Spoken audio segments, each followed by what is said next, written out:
Graham, welcome to the show. Glad to feature you and Hawk Measurement Systems. Very interesting company. So thanks for joining us. You're in Kamloops. That's where Rory is based out of. So a little bit of hometown guest feel today. Yes, thank you very much. I think I actually met yourself and Rory at the CIM MIMO show in Kamloops, October 2019. Yeah, we were doing mining now over there. That was actually a lot of fun. That was one of our first events in a couple years doing live. It was great, the support that CIM gave us for that. Yeah, it turned out to be a very good show for us too. Yeah, it sort of it brings up some nostalgia. Mm-hmm. Good days when you actually could go to those shows. Yeah. Let's jump into the industries that Hawk covers, because I did my little intro, but it really you can't. I didn't really cover it. So yeah. Let's touch on. Let's start with industries, and then I want to jump into some highlighted products that you deliver.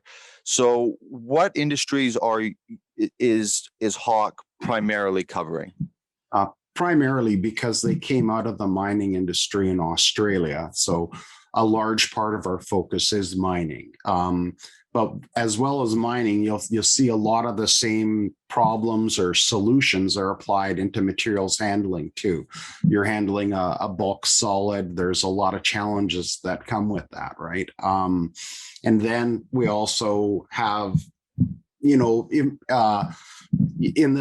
a lot of the technologies that go across sections. So they go into oil and gas for measurement, but many different industries, pulp and paper, forestry industry in general.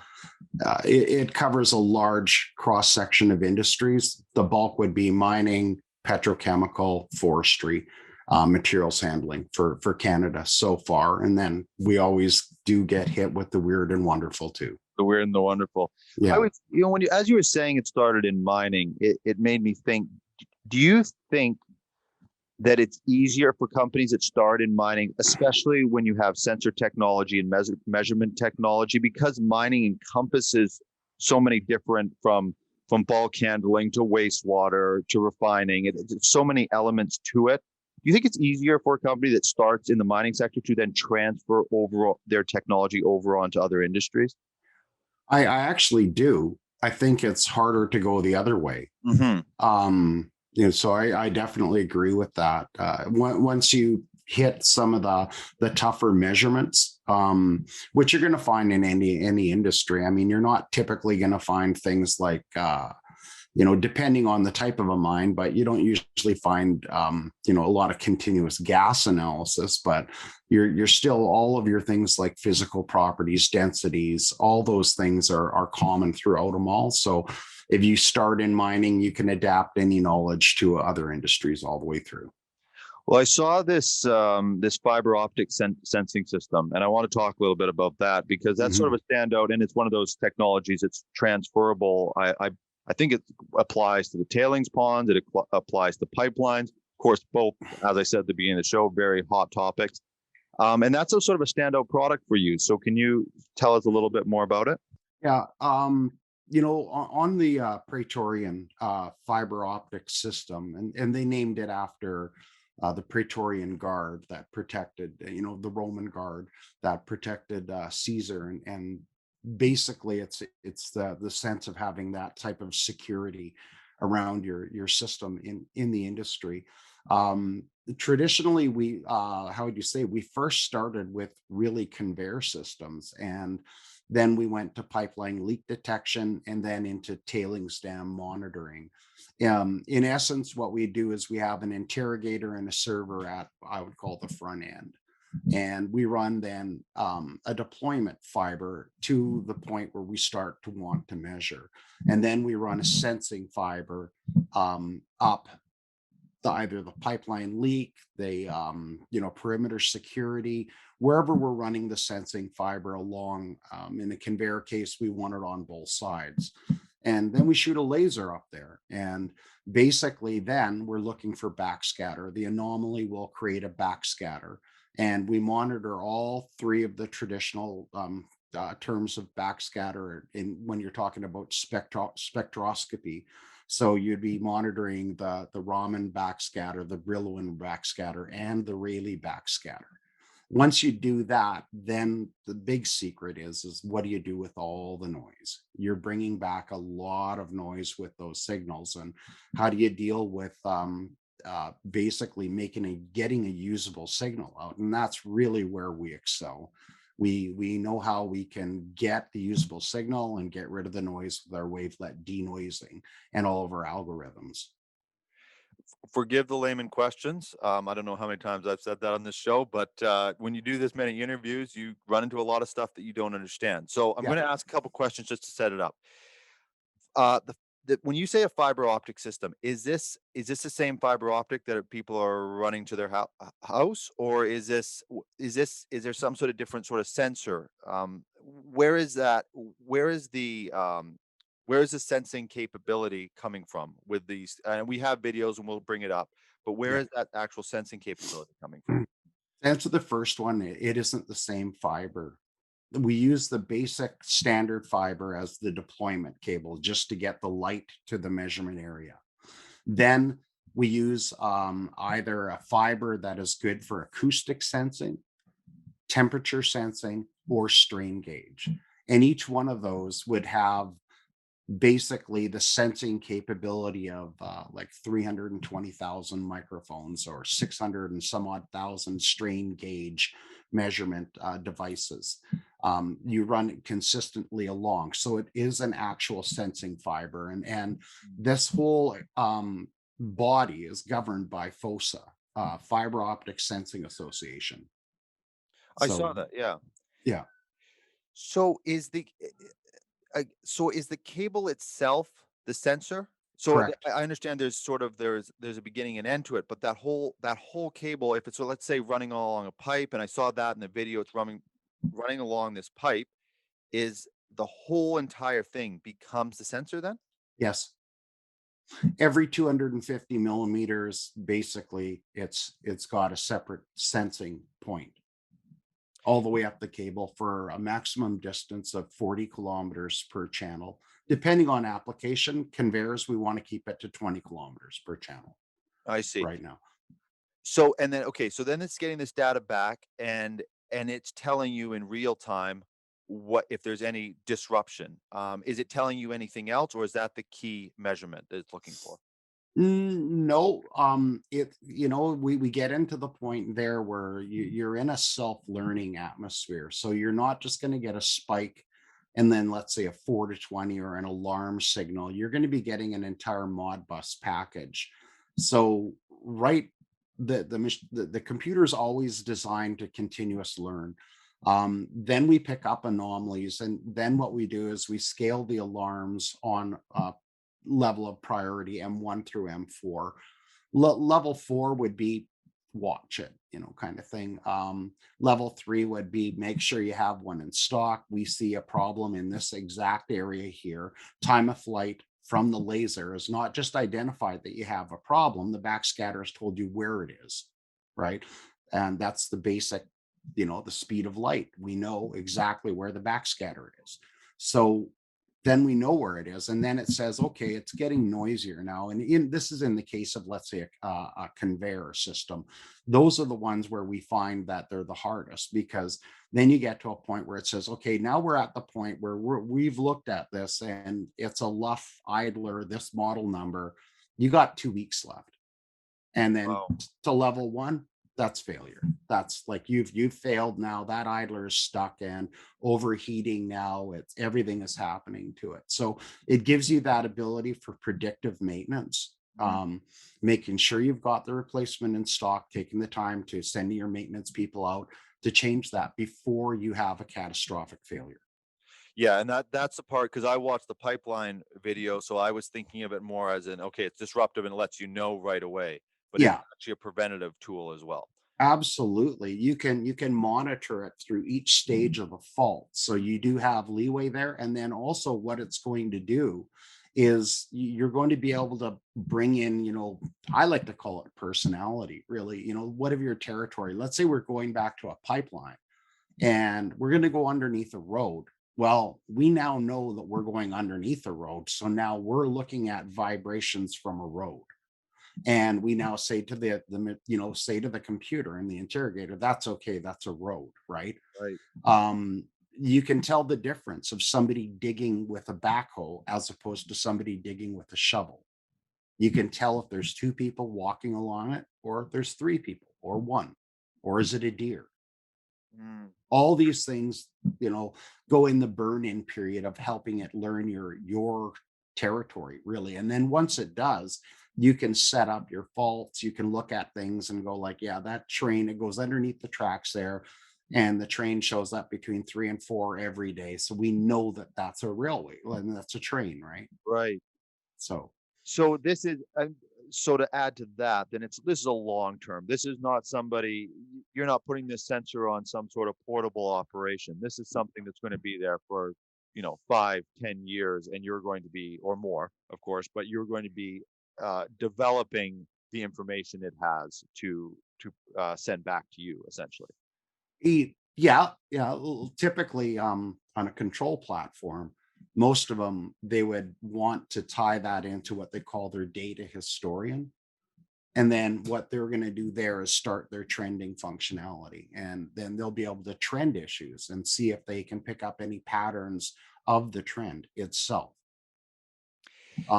Typically, then they would push out their own alarms, that would go out to their people, scale them in a level of urgency, and, deal with them internally in which way they would normally deal with them. Yeah, that was my next question. When you put in a system like this, I mean, this hasn't been around. How long has it been around? This Um, technology, like in an operating commercial sense. It really not long at all. There's only a few of these operating in the planet, and there's a little bit of competition out there, um, but I would say 6 years maximum. This technology's been around. So now, how about reading the data though? When you get this, is okay. So it's been in, let's say, commercial use for 6 or 7 years. Let's say Mhm. now you're trying to. Now, are they is Hawk coming in and actually training a mining operation or a pipeline operator, whoever it may be? Are they training them to input the data, to read the data, or is this sort of industry standard? The actual data they get, is that the way it's delivered to them? Is that pretty a standard way, or is that a new system as well? No, no, it's a standard. We do give you communication options on which way you want to receive this information, right? So we work with them and tailor it to their whatever their preferences are. So, okay. So this now on the training aspect, is there a part where Hawk is coming in and actually providing that like hands-on support? Absolutely, and this is one of the things that has made us successful. Is a lot of our competition does what I call, they want to black box the customer, so that data package goes back to their office, they massage it and configure it and send it back to the customer. Whereas we believe that the customer is in complete ownership of our system. We're supported. We support them, we stay online with them for the commissioning, and then we back off. And the only way we go back into their system is if they want us to. They're having an issue, or maybe they're picking up an anomaly that they don't know what it is. Then they invite us back in, we dial back in, and we look at their system. But our whole business model is based on complete ownership by the customer and complete support from Hawk Measurement. Right. Switching back over to Hawk Measurement, the as a company, can you give us a little background? Usually I do that at the beginning, but I wanted to jump into that fiber topic. The the company itself, where is it based out of? Melbourne, Australia is the head office, and that's where all this was developed from. And a place called Nunwading, an outskirt of Melbourne. We also have an office in Medina, Ohio, and then we also have two people now in Canada, and people scattered throughout the world too. Is there a couple other products? I mean, you have so many, and that's one of the challenges of doing an interview like Mhm. this, is just trying to pick the right streams and sort of applicable to the people that are watching. It's sort of a hit or miss, but are there, 3, 4 products that you would, someone coming away from this interview, you'd want them to understand that Hawk offers this? Yeah, yeah, no, most definitely. I mean, we didn't cut our teeth with the fiber optic system. Obviously, this is fairly new technology, and there's an awful lot of R&D that goes involved. What I'd also like to mention is one of the things that attracted me to Hawk is their R&D principles. 25% of all revenue goes back to R&D. So we spend a lot of time developing these technologies. And one of the other things is that they never got caught up in gimmickry. It goes back to that wonderful saying, like, necessity is the mother of invention. Mm. So what are we trying to do? We find a way to make a measurement better. Um, and that's the whole principle of what Hawk does. It may not be the fanciest, the slickest looking device, but it'll sure measure it better than anyone else.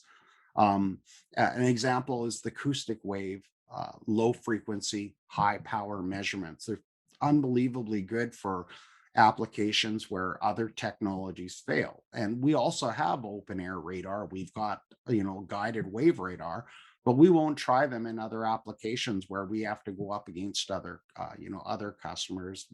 Then there's the Orca, which is a sonar system where we're actually several of the big manufacturers of thickeners have standardized on our product for a worldwide basis. What it does is it's a transducer that sits semi-submerged in your thickener itself, and then it pulses down a sound wave. Now we have a much larger transducer. We've got the largest in the market. Therefore, we can hit mining applications, but we not only give them bed level at the bottom of their thickener, we also give them a second output that measures the buildup of the particles and particulate, the solid buildup in the hindered or clarifying zone. That allows them to manage their flock dosing and save them a ton of money. Our blocked chute microwave switches were stencil lined or name branded by Thermal Ramsey for years. We've been around making these for other people. They're a standard of the industry, and we've got, those three products right there are our top three sellers. They keep the lights on, right? And people use them because they work, and there's nothing really else there on the market that does the job as well as them. You said something about the company not being gimmicky, and we during this show we run into a lot of gimmicky. we try Yeah. we try to we try to not have too much of that on the show. Unfortunately, not being the experts, we can't always tell. But I did notice I went onto the company and I saw the reviews from the company, and something that stood out to me as I kind of glossed through them.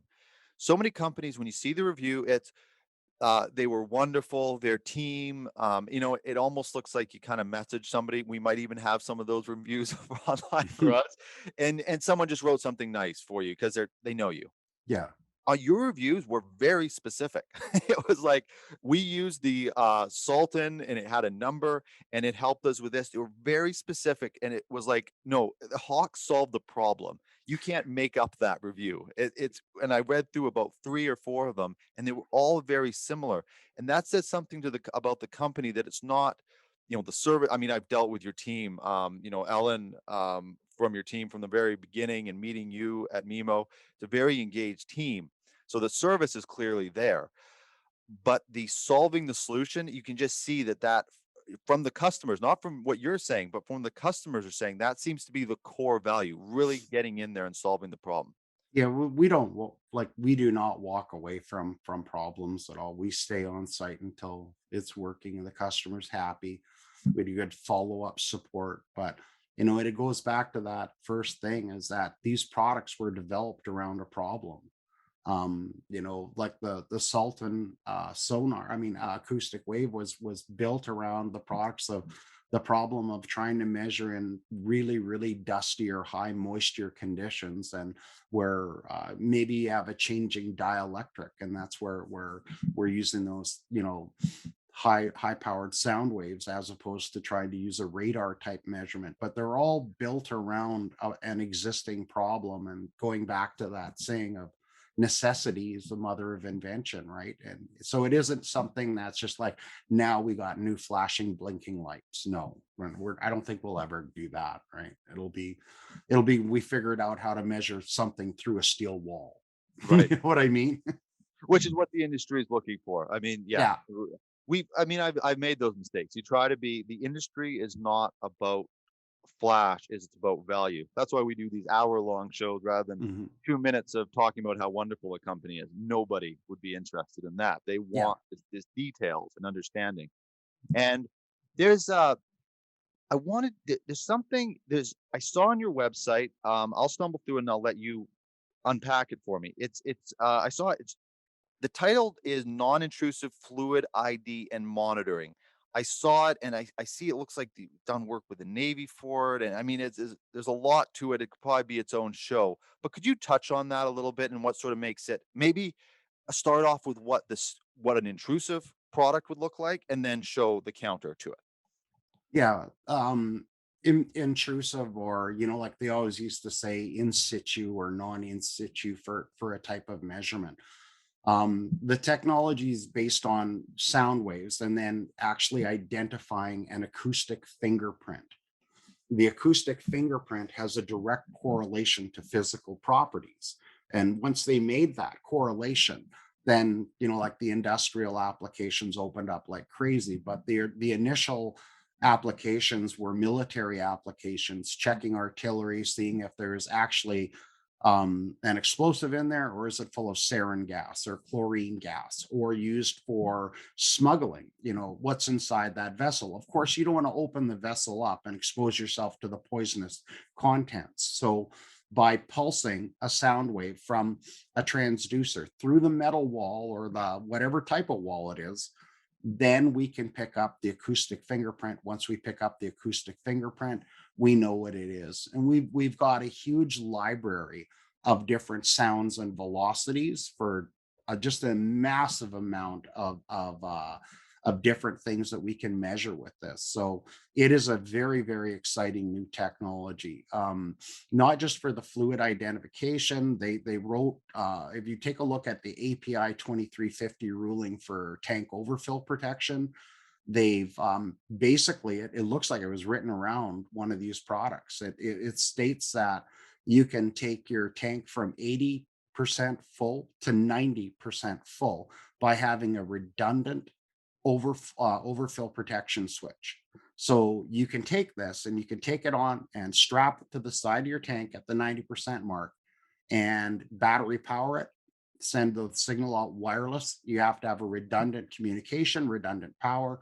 That immediately gives you 12% more volume in every tank without building another tank.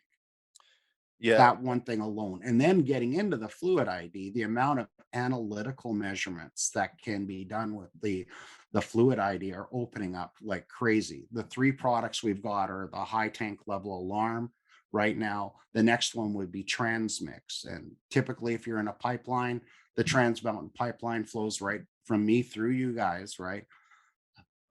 If you were to take a look at what a typical transmix measurement they would do, is they would use a viscosity probe and perhaps density to be able to pick up the change of what is flowing in that pipeline. Right now, you have two holes in the pipe, right? I don't know what caused that leak in Abbotsford. I believe that was last year or the year before, but it was off of a 1-inch sample line. That's your first thing that like gets rid of. This straps to the outside of the pipe, and we can tell when you're done shipping your crude oil through there, your heavy crude, and you're onto jet fuel now. And what we can do there is reduce your transmix waste by 50% because you can switch your valves that much quicker. You're having an instantaneous measurement. It must be nice when you're selling and putting together these packages for people, when it's so obvious that you can make their operation safety and save them money by not having to You're buy that. bringing, yeah, Yeah. absolutely. You're bringing value to the table, right? You're walking in, and people, their eyes and ears open up very, very quickly. And I do like, I think I'm I'm lucky on this on my end, because before I started with Hawk, I came from a company that did all these analytical measurements, online measurements, and I learned a lot from there. And as soon as I got introduced with this, I went, oh my God, like we could talk about the future measurements for days that can come out of this. That we just have to finish developing 6 core products before we get tackle the rest, right? Yeah. So Yeah. we want to make sure we're hitting the market ready to go, not dabbling or releasing something too early. Yeah. It's no, excuse me.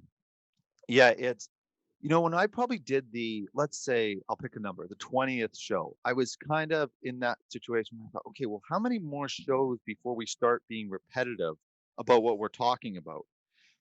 And I got the answer about you need to do about 10,000 shows, because the more we dig, the more stuff we find. I mean, Hawk measurement right here, you talk, we've got 5 lines right here, just in that we've discussed in the last 30 minutes. And we haven't even dug into as much technical stuff as we could on there.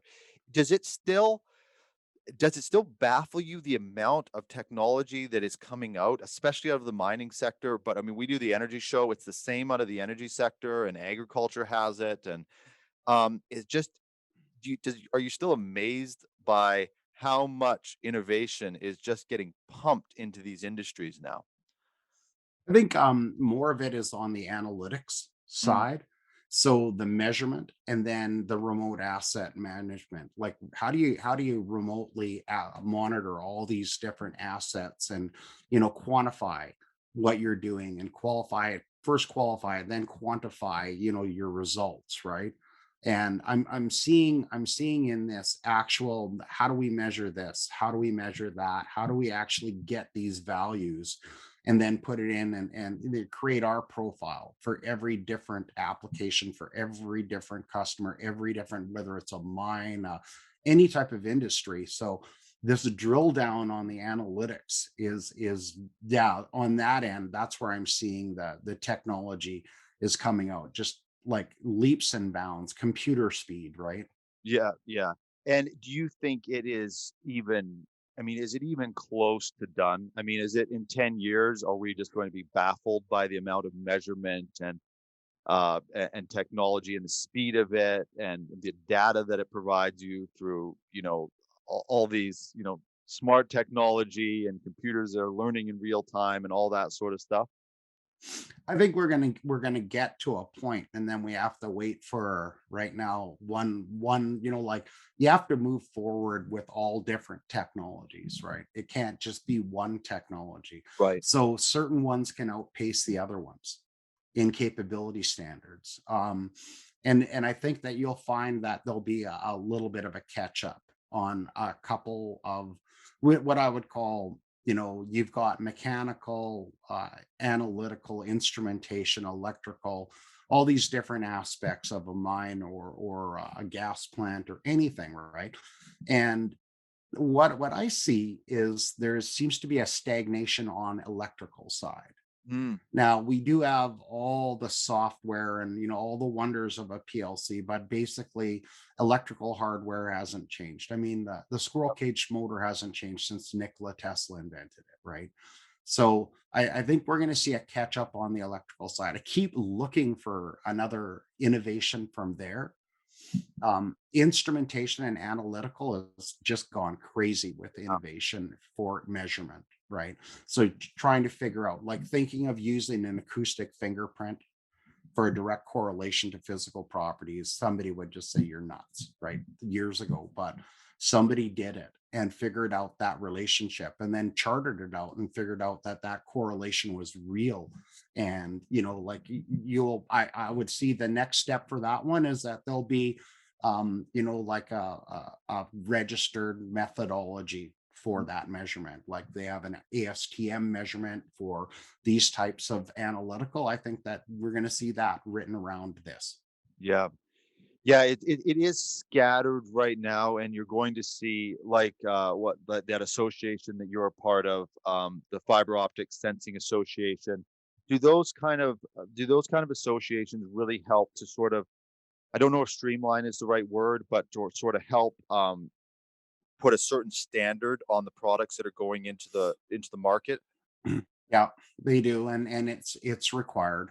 Um, it also weeds out the stories, if you know what I Right. mean. I It do. I know exactly what Yeah, you mean. Yeah. I was trying to use a different word for that.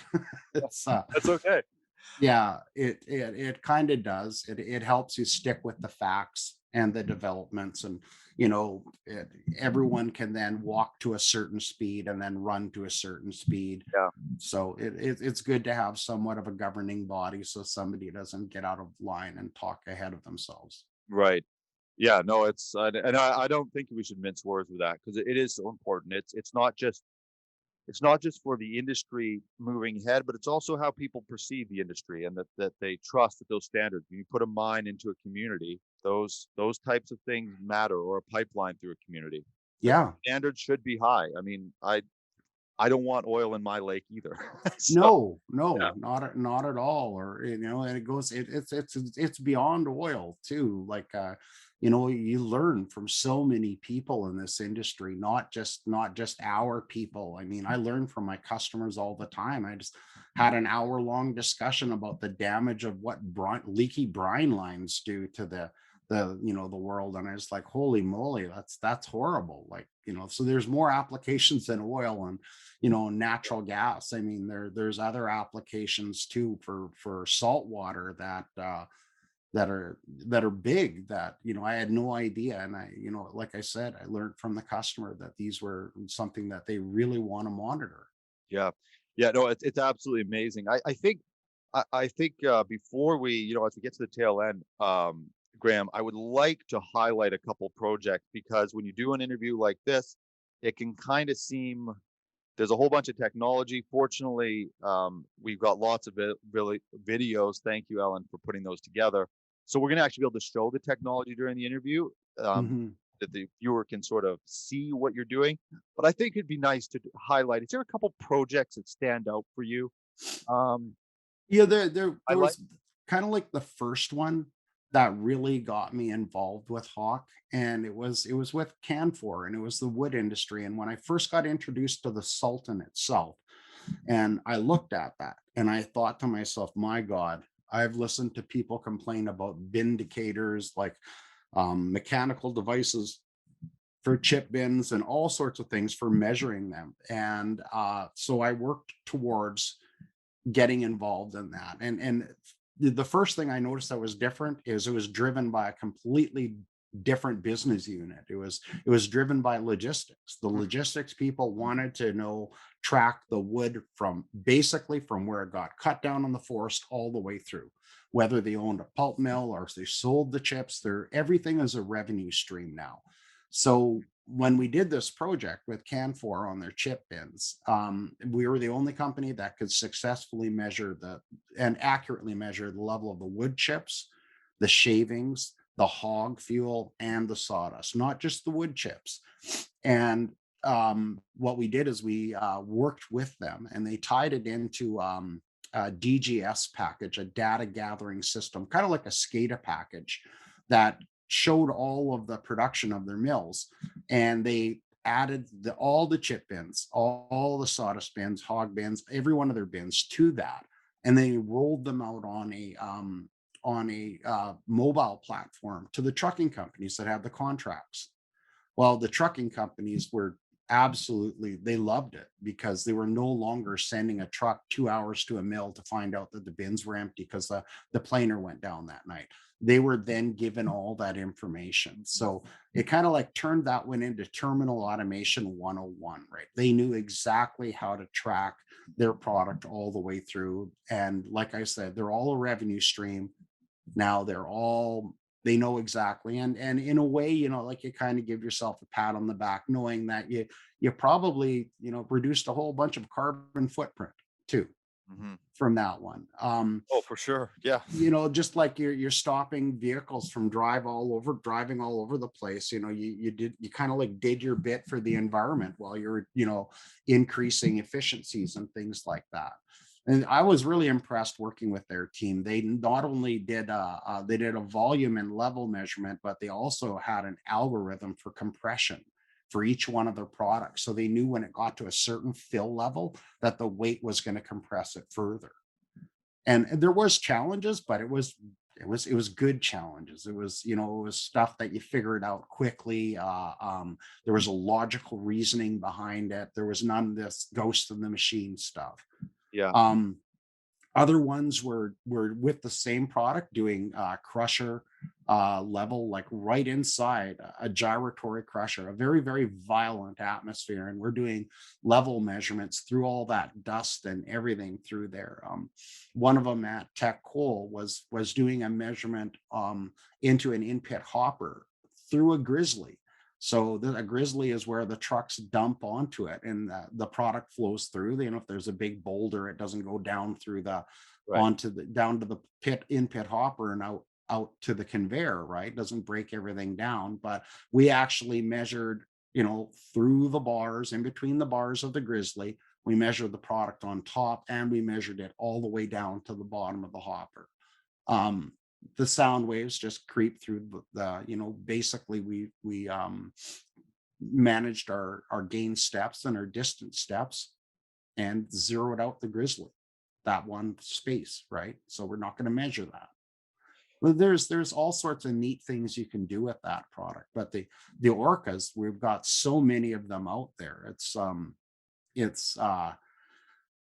hard to talk about one. You were Yeah. constantly sending a guy out to start up an orca, or to work on one, or to like tune it to what they were trying to do, or what they're trying to achieve with their thickener. Each time you find that they have different problems, again, that are all around you, but maybe they're not part of your device, but they all affect your device, right? Right. So there's so many projects going on right now. And I mean, I can't go into the detail that I'd love to, but I'm involved in like five, I believe, race 21 projects with tech. And there's only so much detail we can get involved. And then all of the conveyor health and pipeline leak detection, they're all in the pipes. We are doing one trial right now on the conveyor health monitoring, and we're slowly working our way through it. It's challenging right now. We're having to pick, like, here we go, we got a few hours to get in there and this shut down. So I'm hoping that by the end of March, we're going to have a really good reference that we can splash out there in Canada too, in mining. So we're working very, very hard on getting that. And we're very much looking forward to this last shutdown so we can get to that final level of completion, right? And really, really show what this thing can do. So part two of this show is in September then, right? Oh, that'd be great. That'd be great. Yeah. Um, yeah, I wanted to this is a bit of a tricky question. If you can't answer it, that's completely fine, Graham. But I was just Mhm. wondering, what you said about Canfor having these algorithms, how when you see companies like the Techs, the Canfors, they're in different industries, but they operate at that very high level. Yeah. And I know some people that work there. I mean, these people are efficient. They you Mhm. just meet them and you can tell they're good at their job. Those types of people. Would How much value are they bringing the other way? Are you when you dealing with a tech or a Canfor, are the products evolving because of the data that they have on in within their operations that are applicable to other industries and other mining operations or pulp and paper mills? Absolutely.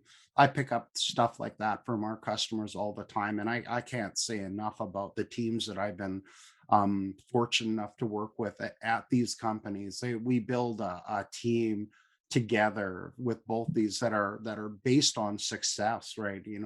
Anyone can make it not work. That's the easy way to do it. But if you put the right people on the right problem, on a problem specifically, we can make it work. And without that buy-in from the customer, it's really difficult. We really need to get that understanding right up front, and we need to get the right people to work with. And once we do that, man, it's just a great thing. It's a good feeling to be on a team like that. The to wrap up the interview, something that came to my mind looking through Hawk is there's so many measurement technologies and different offerings you have. When you go to an event like Mimo, or a bigger event like CIM or down in Vegas, some of these big shows is or just your general networking and everything like that. can it cause a challenge as well when you have so many solutions from so many different angles, or is that a plus? I don't really know if I'm asking the question right, but just sort of that initial discussion that you have, is it an advantage, or is it a little, or can it be a little overwhelming for people if they don't really understand all the offerings that you have? I I don't find it overwhelming, personally, but I think that's because I came from a distributor background. So think of that times 20, right? Right. So you had to be well versed in a lot of it. And I am blessed with an eidetic memory. So like I pick up all the stuff, I remember it. I remember details that I wish I didn't remember. Um, I just like I wish I had a delete file button, but I don't find it personally overwhelming. I find that sometimes if I see the customer make assumptions and try and apply something to a solution to a problem, that I go like right away, like that's not going to work. That's I know you picked why you picked that. It would be inexpensive and simple, and it might be easy, but it's just going to lead to failure. So sometimes I'll find that happens. People will assume that let's just go with this, that'll do. And when you get to measurement, it doesn't work that way, right? It's a very fine, you go from this technology to this technology when these problems arise. That's why there's so many different forms of just level measurement alone, right? Is there a lot of, when you're in those, to get to the point where you can tell to someone it's not going to work? Of course, they've got to be trusting you. This isn't an upsell. I'm actually telling you this is not the way you want to go. It's going to cost you more in the long run, and not going to be efficient. Is there a lot of lead up that gets to a point where you're able to build that trust, or are most people, because of the name, the Hawk, and I know a lot of people in the industry, do those conversations usually go pretty efficient? Yeah, they do with me. I usually just try and let them know that a bad application isn't good for anyone. It isn't good for Hawk. It isn't good for me. It isn't good for the end user. It isn't good for the contractor that's trying to install this. So it just doesn't. To me, it just doesn't make sense. So I try and push back, gently and politely as much as I can, but usually my voice is heard. And we try to make sure that you can't stop everyone from doing that, right?